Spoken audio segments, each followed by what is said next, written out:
पेश है हिंदी जबान में अपडेट।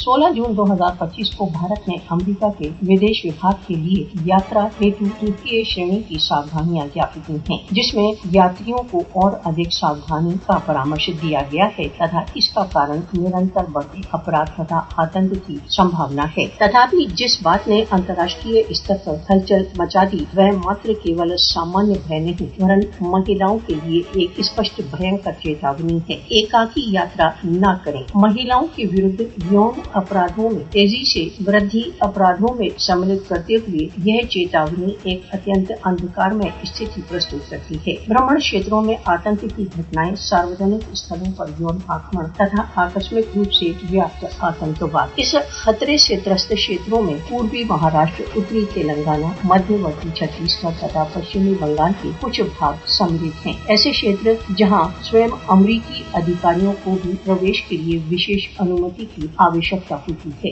यह कोई विशिष्ट अथवा प्रथम चेतावनी नहीं है। अंतर्राष्ट्रीय संगठन बार बार भारत को संसार की महिलाओं के लिए सबसे भीषण स्थान घोषित कर चुके हैं, यहाँ तक कि युद्धग्रस्त क्षेत्रों से भी अधिक भयंकर क्षेत्र। इन भयंकर स्थितियों के बावजूद भारतीय नेतृत्व भीतरी सुधार के स्थान पर विदेशी पक्ष की ओर अधिक ध्यान दे रहा है। मोदी सरकार भारतीय महिलाओं को संरक्षण नहीं प्रदान करती वरन वह उनके दुखों को राजनीतिक शस्त्र बनाती